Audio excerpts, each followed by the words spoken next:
Gladys aye obatan a wadi emfie aduonu enum 25 years a ofri aye Tamale a ewo northern region. Na Gladys aye ochechire ni a na wo kire ade ewo aye private school saa ensoso ena na wo sanso chips esanso ye den eton. Arahosem ne say Gladys eni ni kunu na ete na Gladys nyem ya wo call awo so. Wakwo ye no sebi abofra omowo no no abofra no ti asase hono ade achimbia no na abofra no eti hono abofra ye frɛ no eye Samuel aya wona no ti huni wadi bosome enumpe da bia ade bechi bia na Samuel eti hono awofoi aye no mbetimi bia ade akọ hospital se mbetimi age abofra yi nkwa asi wono nanso a doctor fo kiremu a gise awofoi ekita eye 10,000 Ghana cedis eye kanisika no 100 million. Yade ba ye eye Gladys ya na wo kire ade ewo eye private school no adwuma abono saa enso so na ye chips ya na wo ton no so no eno so atimi agu ni kunu so ano no so kire ade na ono so agya ade kire sesei no wode eye ku adwuma awofoi aye ne ombetimi bia se be ombetimi aregi saa sika ya a doctors for ehwehwe ansa na omagye abofra yi enkwa asi ehonom no nanso omaye bia ankosi aga we enti na awofoi ade tu yanim se yamma womo na afeedie wontimi emfanje omo baako a omo awono no enkwa emfansi ehonom abofra yi a wo busumi enumi eti no hona na ehono na sempu ade sana se wo so kanea ade hwe abofra no tima utimi se ensuo ejina abofra no tim we akwakoya arahosem ama aye awofoi a sese woda wonna abofra wadi bosumi numi so bra na wo bre efise ade sa ade achi nyina no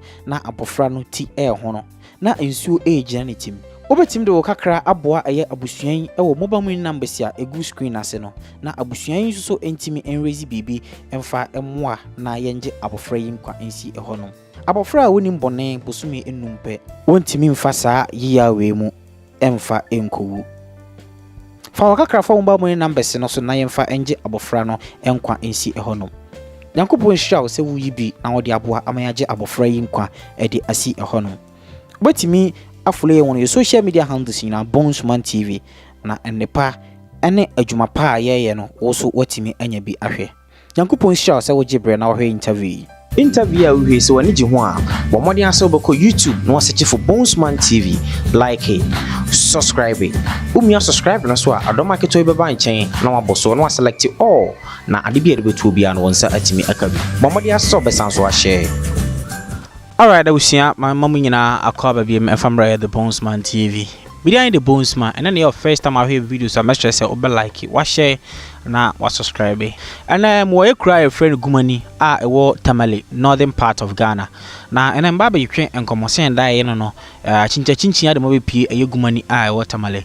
My name I bo Hanoma, and about Ukraine and come on. When I second time I mean who a situation BC. Now, my maid Nara Hosember Danye, now so send a yakwa a Abusia Sebi, ye, once you say a boy among for no. Ye hwe ne ha on ne okumu no na ye se ye de ba na ye nyina so yetimi den eche awo etsen pacho ye brother pacho medini yin Gladys yin Gladys yes but very facing pacho 25 years oba pacho ai o mai sen we na ye me first born oba ni pacho ai o ba na bema o yo bema e friend sen ye friend yin Samuel pacho ai I don't know. Pacho almost in so when it team. Almost in so when it team. Pacho. What are you facing? 5 months. Ubana di 5 months. Pacho.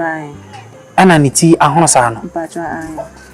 Na ma try some go hospital. Pacho. Ya ko hospital baby. Tamale hospital. Pacho. Amade ko ya na almost in so ni gina ni team. Pacho. Na na doctors for ka omu hia bibi anza na omaya na dey omu say yen ko scan na ye ko scan to actually omu say yen su no to say omu ye surgery mama mako scan pacha ana omu say yen su ni gina ni team pacha na gisa omu ye surgery pacha na surgery no maka zo meju ska pacha ska bezeng 10,000. That is 100 million. Mpatwa. What's what you saying? 5 months.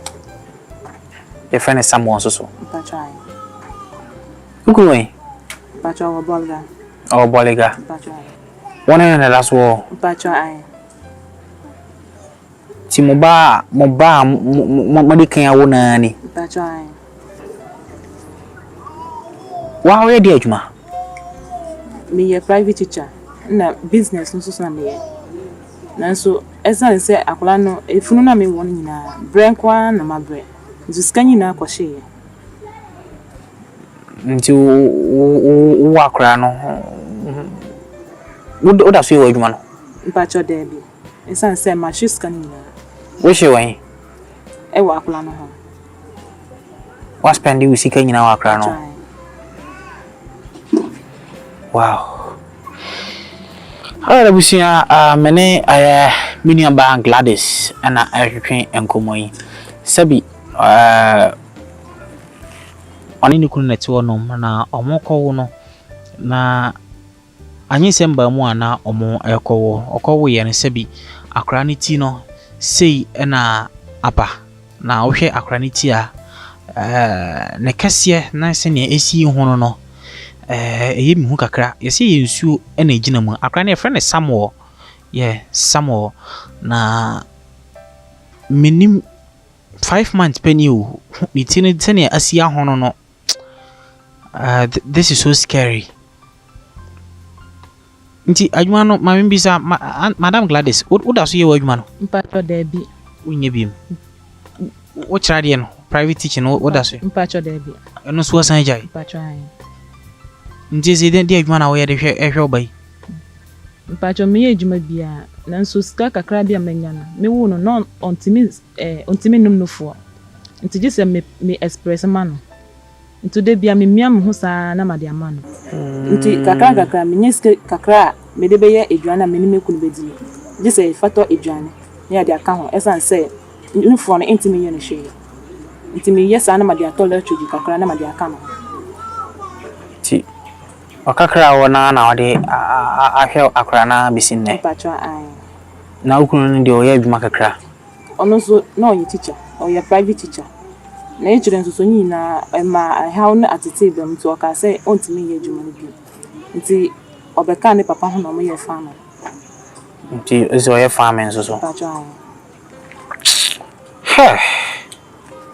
Abusia menim se ne mehu no sa na uhu a akra ni ti no 5 months yo wadi 5 months na se ne ni ti ne si ahono na hono kono we dia mesremo madaroma 10,000 years kakese ska eso 10,000 ye obidwetri na we dia mesremo me dia de hwede atumanim moma ye nyina ye mo a ye minia bai ene minia ba Gladys ene Samuel na enye easy na akra ni timida Mpacho ane na eya kakra na oyare ne hu fa no de bia ikoda hospital say ya.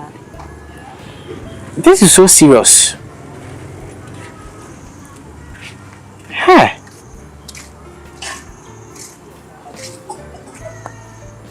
Abusia minim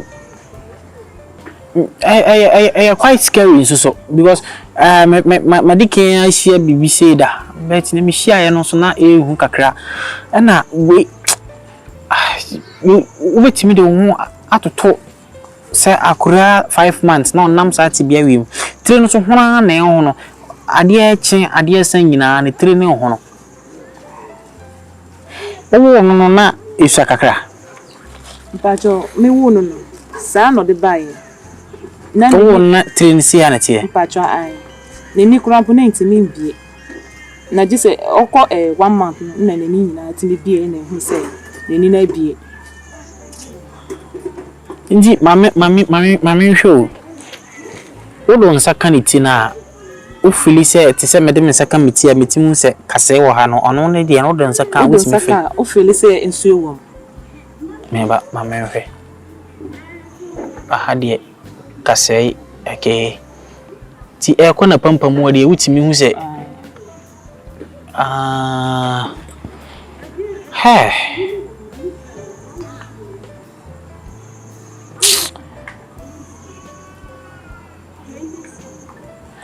Madam, mo beto mo ate. Mpacho yo. Kese dey adwuma na wa ngasa wonya so anka opeso ye. Minya mi business ni bi ma na ka me Na e dey business ah. Chips business meat pie me buffalo to phone. Na me ye no nkofo betu. You know chips, buffalo to meat pie. What could school kakra? Mpacho I do SS. USS. Mpacho. Okay. My chips in the way, how you whom a conscience so on. You home economic students. Wow. Me who agree me sense so afem kakra isande akra oda me hai 5 months onuru half of a year bosumi numpe wanya bosumi num na sebi yawo no na yawo no di se yaba and doctors for say metimi aye ho bibi ometimi aye adwuma kakra fa ho ama sebi ne ti no so ate kakra na ne tie ne se sika doctors for we sisi a 10,000 Ghana cedis sika no 100 million meshremo na me dia to bibia nim se obia mfa ne kakra wa mfa mobile money number se go screen ase no na ye mfa mo a me mama Gladys ene ne basame na akra no otete akra no bre adiwe too scary. Mama nsambisa o na yemfa nkomatwetwe ne mra na wiye oti sese a wadi mfi num otimi didi mpacho dise menia mi no foso man ana me ye lacho di mama no be wontimi ndi aduane bia debi ma kana sa yin bia so wontimi ndi ano de menya ma na obenum na so sika no so na ya ehu ihia me kakra nti sese obi man aduane agese sebi wa o memia wonofo ama nsuba ansa na wasan dia man mpacho ai what no phone is na num dia wontimi no debi oh ah god me si afem me ra ho na me se so afem na me be why mpacho yo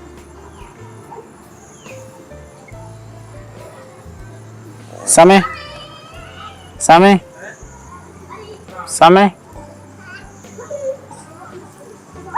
hey it's saying Same wow because nanino kura no susi ya na ohwa ne hanom no so asa pija mpacho amusi nsuo na yewo ni tinenti na ema nani na yasa dise mu yi nsuo na ansa na nani be tima ye bright na the fish no enye correct na mi se den hwade en shada nyasa okay wow but doctors for sure say omu ye surgery na a bit my normal mpacho ai amusi ombe yi nsuo ni na afiti muso be nsuo ni na afiti wow me ho adwiri me reso aho abusia me dwuma de ni nyina eba awiye na yete ne se mama mi asemi areho yewo tamale na tamala yewo no yabawe ne me mama Gladys na ababa twetwe enkomo na ne yete ne se wo ne mi hu sesi ya areho mena de to Ghana fo nyina nim se madaroma momwa na me mami ene me nua be market wa yi samwo yenya emwa emfama omo yesi nipa benya wa na efiade se na da meka no ama me no wanse na efiade me dwuma de nyina besi ano bet ansa na besi ano mame fa mame ma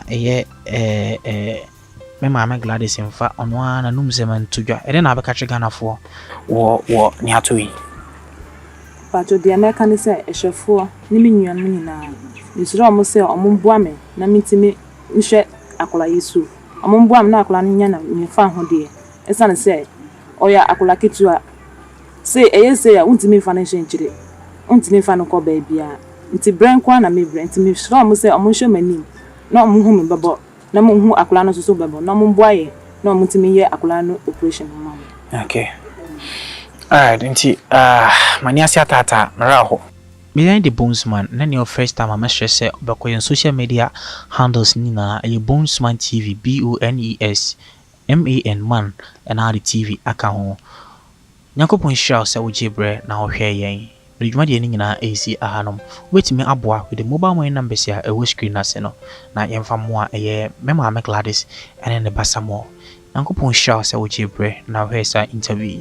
Makramo nyina. Bye bye.